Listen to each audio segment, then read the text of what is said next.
why? Possible. Because there is absolutely nothing to stop the power of the storm. So we can't go to court to stop the storm. We can't go to church to stop the storm. We cannot stop the storm based upon our knowledge or scientific research. The storm of life will come when it comes. It could meet us anywhere, either at Walmart, at a wedding ceremony, a funeral, or somewhere other on our honeymoon. It may come in the morning at noontime, eventime, or even midnight. There will always be a what? Storm. And the second aspect that I want us to learn is that the storm is destructive. It has some effect on the human society or the human life. Whenever there is storm, there is some form of devastation. And it will take people years to recover. If you are unfortunate, sometimes the storm will sweep away everything that you have earned and labored for. We watch that on the television, sometimes in America, Florida, where people lost everything they had. In Texas, the flooding, homes were wiped away, people were killed. The storm will always leave behind some mark of identity. It will sometimes take away something from you. It may not be you directly involved in the storm, but you may know someone who is or have been directly affected by the storm. And by method of that association, you are affected as well. Because if I have someone living in Texas who is going through a storm and I have a relationship with that person, it doesn't matter how peaceful I am on this side.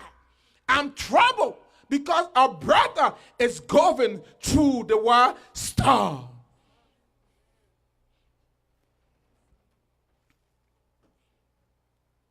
There may be a number of characteristics associated by the storm. Like I said, it comes when it comes. It leaves behind some mark of devastation. And the storm knows no one. Absolutely no one. It knows no one. With this understanding of the storm, I just want to now look into the spiritual aspect.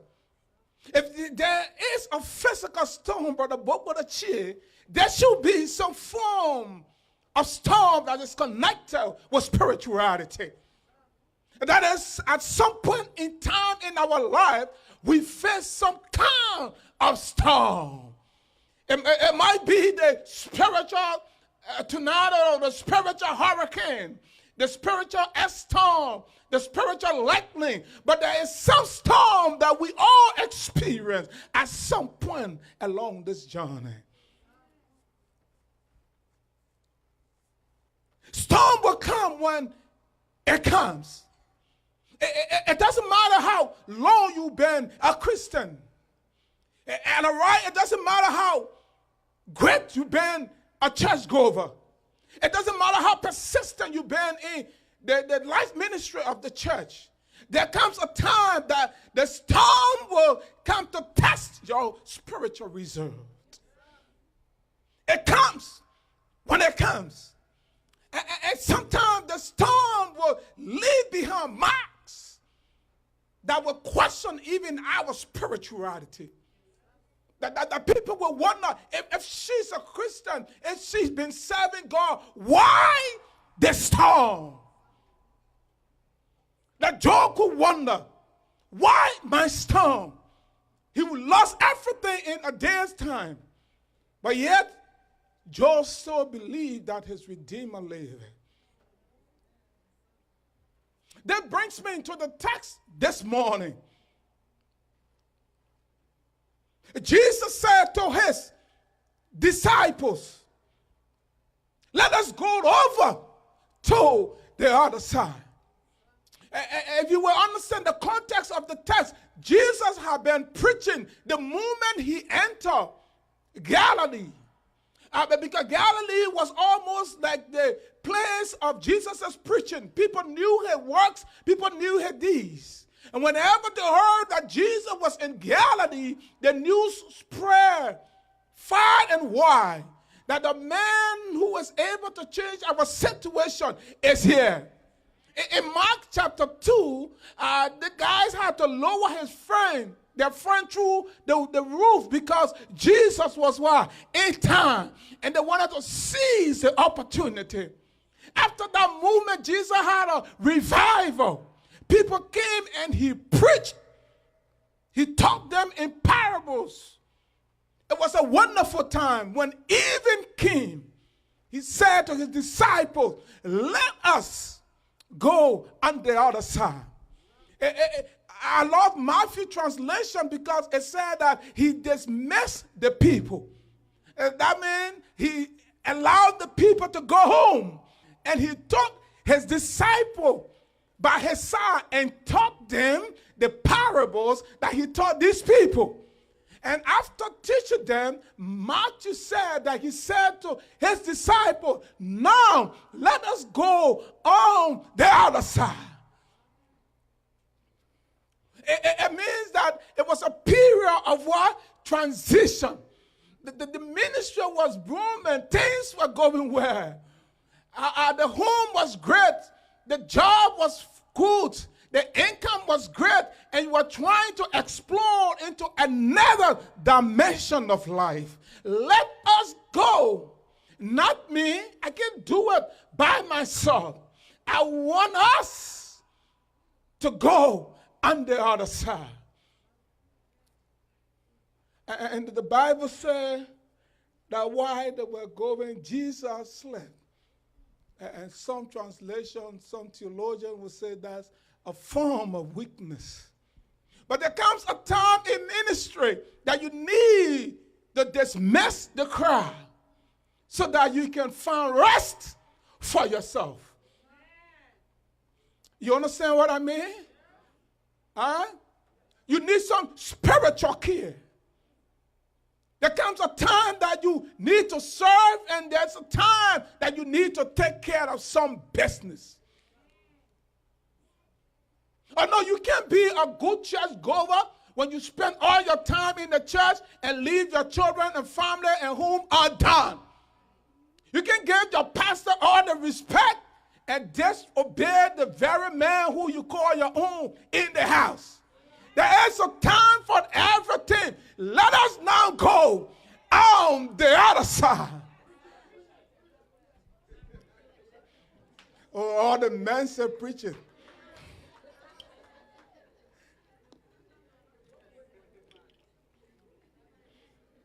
Don't worry, the women will soon say amen. Let us go on the what? Other side. That is it's a period of what? Transition. And you must know when to dismiss the crowd. You need to understand when to be involved in the crowd. And there's always a time to leave the crowd. Even Jesus left his disciples early in the morning and went to what? Pray. There comes a time in life that you need self-care. You understand? Tell somebody self-care. And you need to treat yourself.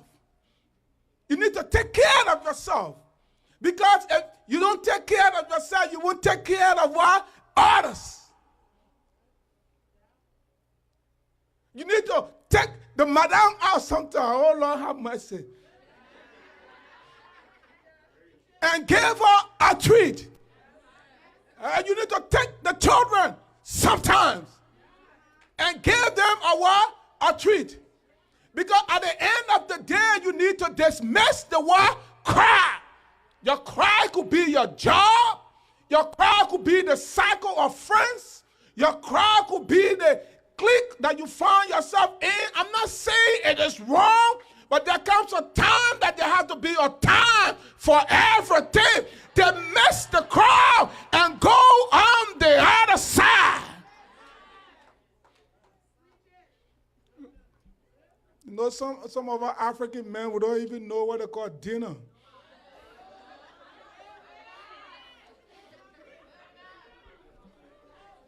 Let's go, sweetheart, let's go find a place and go eat outside. I'm an example. But we got food in the house. What we're going to do outside? That's a waste of money. Oh, yes. But I remember the first time my wife took me to Red Lobster. When I came from that place, I was revived. Trust me.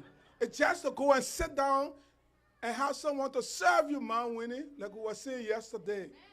You feel what? Revived. Let us go on the other side. Dismiss the crowd and take care of some business. Dismiss the crowd. Tell someone, dismiss the crowd. Yeah, we love you to be here every day.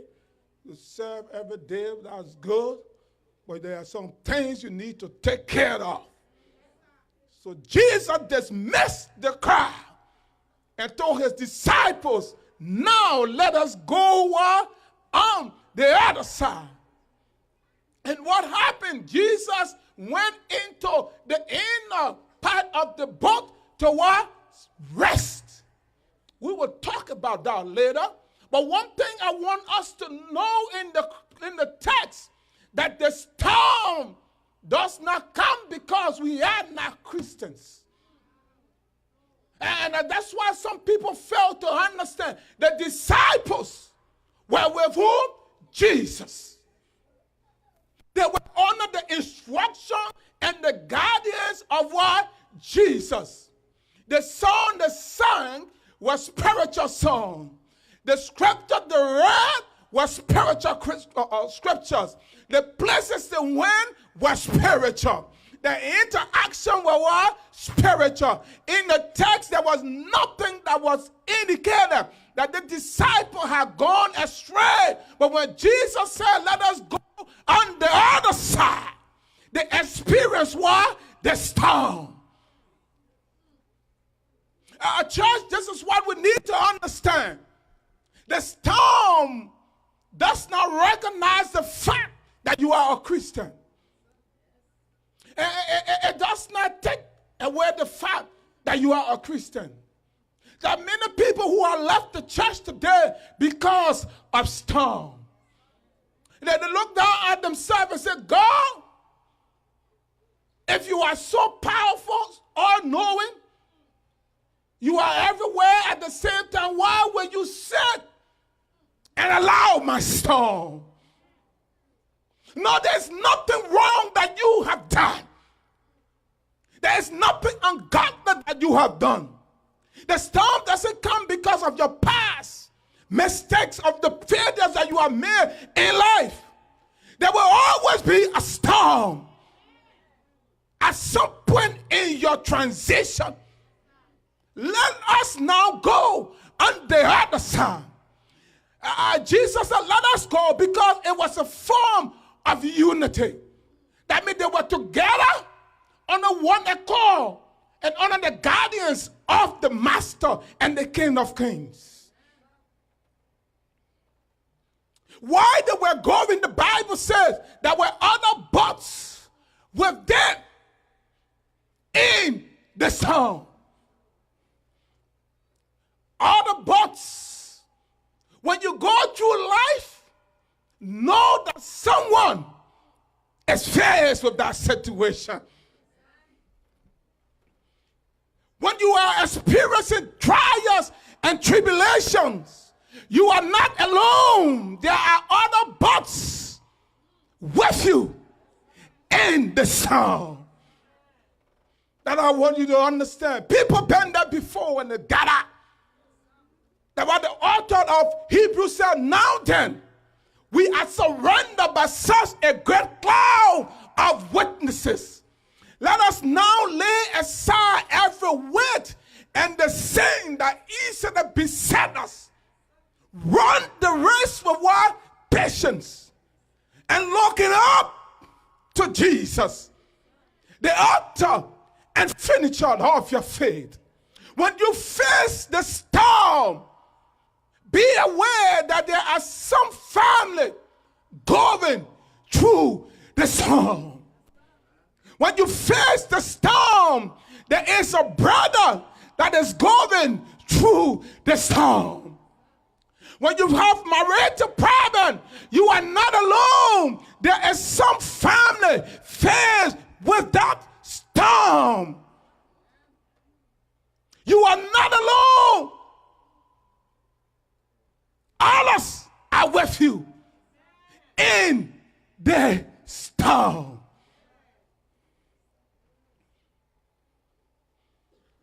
Sound like I'm preaching now. Why the storm? I do not know. But I know that the storm is not as the direct result of what you have done.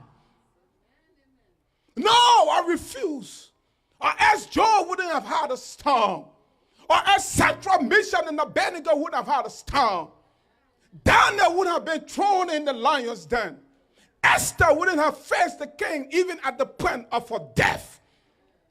They were all faced with storms in life.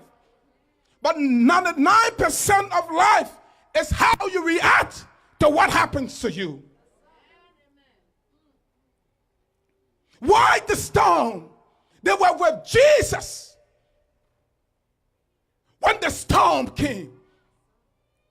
They were with the kings of kings and the Lord of lords, the master of the universe, the I am that I am, the one who spoke and the word came into being. That is, they were righteous. They had a connection and a relationship with the King of kings and the Lord of lords. If not, why my storm, Lord? I may not be righteous, but I try to do my best. I put aside my tithes and offering and devote it to the ministry of the church. I try to bring my kids up in the way that they will acknowledge God. I strive to be a church, Lord. Why my storm? And the whole aspect of it, that when you face the storm, there are some times that you even forget the same scripture reference that you used to recite some time ago. That the storm will sometimes place you in the place of isolation, where you lost the joy of even reading your Bible.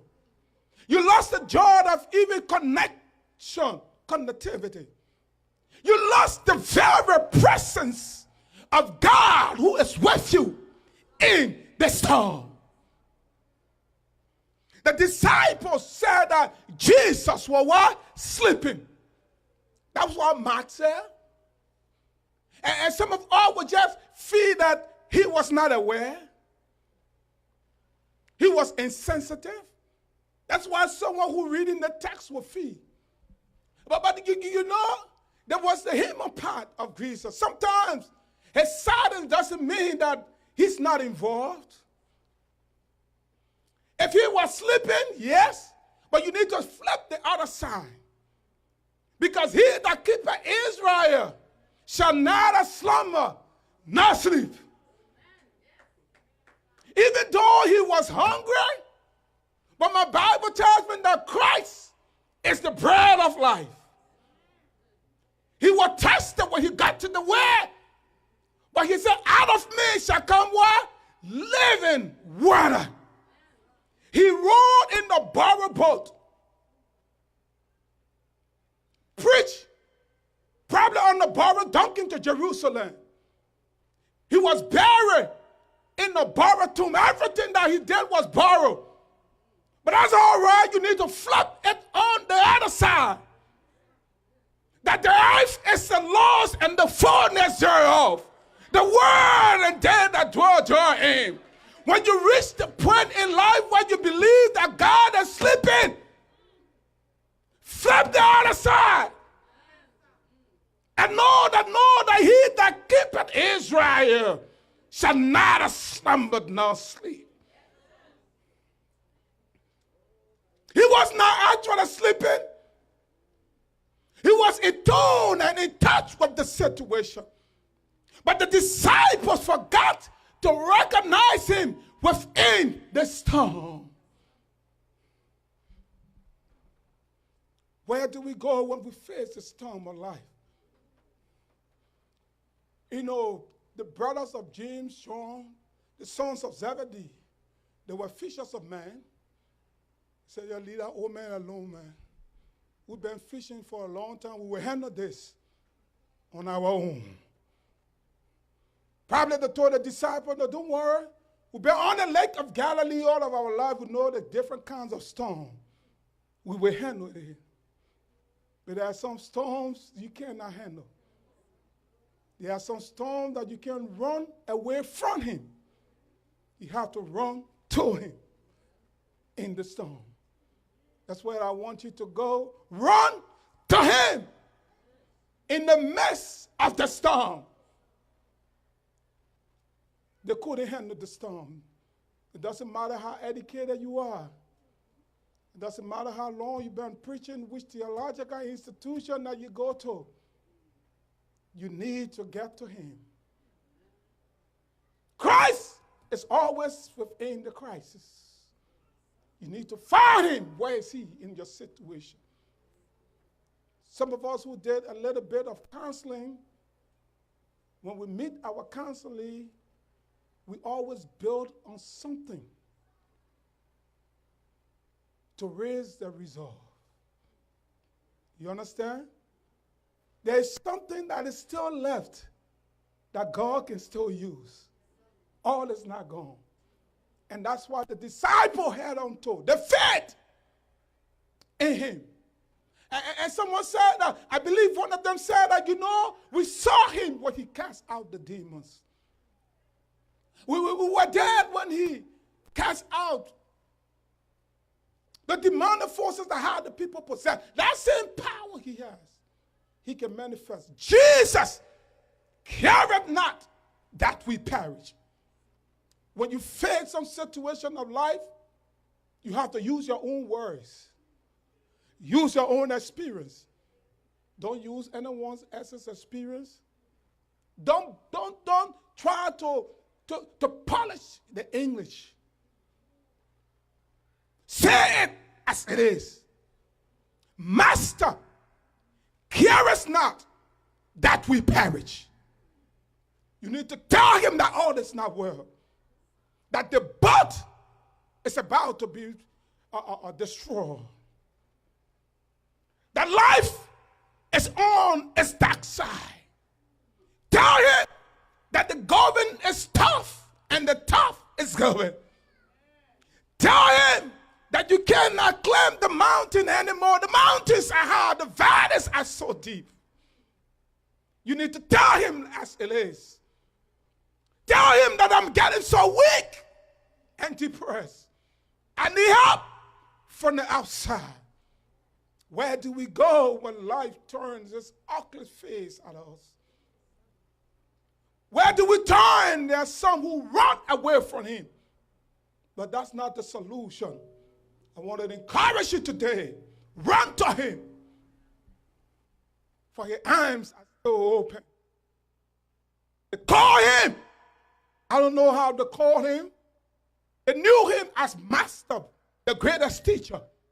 But how do you know him? That's the question I want to ask you. Their experience with him was Jesus was the teacher, the rabbi. So they identify him as what? Teacher. How do you identify him? Someone say he's the Rod of Sharon, the bright and morning star. The I am that I am. The one who says yes and no one says no. How do you know him? Use that name and call him. He would answer. If I were Gribble man, I will call him Yeshua. Care it not that we perish. If I were a bastard man, I call him Gripper. Care it not that we perish. If you were a probably Gola, how to call it, Yala, or Daya, care us not that we perish. Call him by name. Wake him up. He's not sleeping. He just needs an authority to intervene in the situation. Tell him that I can do it now, Master. I have tried all I can. I gave it all to you. I want to cast all my care upon you, for you care for me. This is the time that you remind him of his promises. You promised never to leave us, nor forsake us. When we go through the waters, you will be there. When we go through the fire will consume us. You will be there. When we take the wings as eagle and soar, you will be there. Lord, you told us that if we seek ye first the kingdom of God and all your righteousness, all shall be added unto us. Somewhere I learned that trust in the Lord with all your heart and lean not unto your own understanding. In all of your ways acknowledge him, and God will direct your path. Lord, I want to remind you, because in Isaiah you said before we call, you will answer. And while we are still speaking, you will hear. Bring him in remembrance of the word. God will only work on faith, because it is the substance of things hoped for and the evidence of things not seen. He woke up. He didn't, if he was sleeping, he would have asked the question, Pastor June, but what's going on here? It means that he was unaware of his environment. But he was not sleeping. When the walking of carried not that we perish, what did he do? He got up and said, what? Peace. Be still. That word peace is not what we use in the Hebrew, shalom, or in Greek, eirene. It was different from shalom, which means the total well-being of a person. There was nothing being well-being about well-being. The storm was what? Destructive. So he never said shalom to the storm. He never said eirene to the storm, because there was nothing in Greek that meant peace. But the word he used was shut up. I want to cut the very existence of your power. That's what he's saying. He said, I cause you now to cease from existing. Hush up. And get back to where you came from. Then he turned to his disciples and said, ye men of what? Little faith. Hold your faith when everything is gone. That's all I want to leave with you, then I'll be gone. Yeah, let the home go, let the job go. Let your integrity be distorted.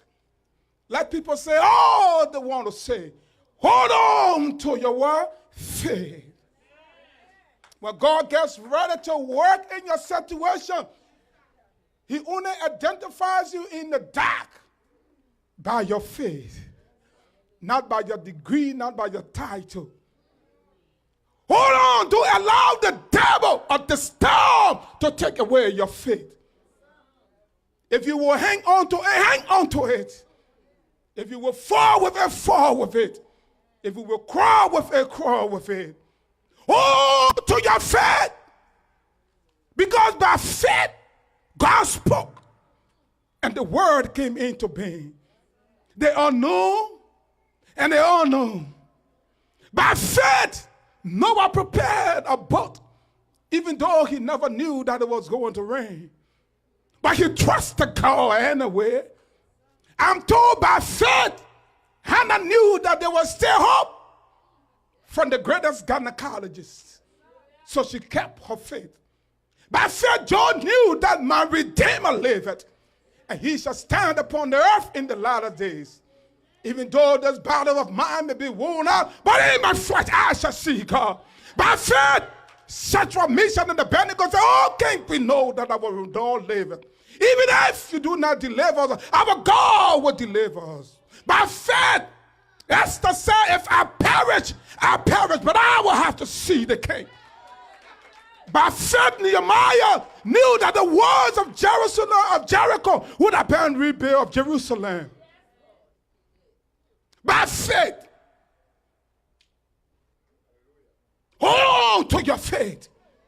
That what distinguishes you from life's trial and situation.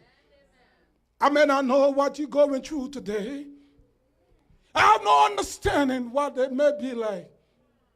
But Christ is saying to you, I'll never leave you, never left you in your situation. It's just that you don't see my traces, that's all. Last night, I slept on that bed with you. I protected you from danger seen and unseen. You may not know, but when you were almost involved in that accident, I took the wheel and I turned it around. I've never left you. When you were in that courthouse and you never had a word to say, I stood before the judge.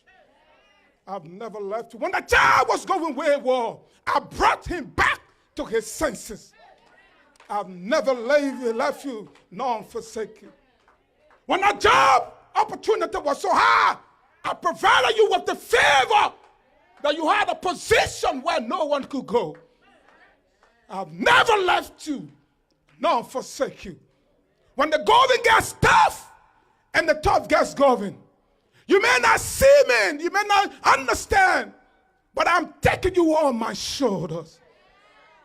Why this time I have no understanding, but I know who holds the future, and I know who holds my hand. I want you to hold on and ride through this time. God is with you. You may not understand, you may not know what God is doing. God is still opening doors for you. Wait on him and continue to trust on him. For they that wait upon the Lord shall renew their strength. They shall mount up with wings as eagle. They shall run and not get weary. They shall walk and not faint. All the storm will be over. I know it will be over because I serve a God who is able. He's never left me nor forsaken me. Never forsook me. He took me through a mighty long way. And God will continue to protect me. Of course, unto him who is able to keep me from falling and to present me before his Father throne with great and exceeding joy. I serve the only wise God who is glory, majestic, and power. Hold on to your faith in the midst of the storm. The storm will be over. And when it's over, God will give you a song. I don't know what that song will be, but like I always sung since I'm a Baptist now. Amazing grace, how sweet thou art. Thou saved a what? Like me. I once was lost, but now I'm found. Was blind, but now I can see. Through many dangers, toils and snares, I've already come. Grace has brought me through. That's all right. If you're not a hymn singer, you can join.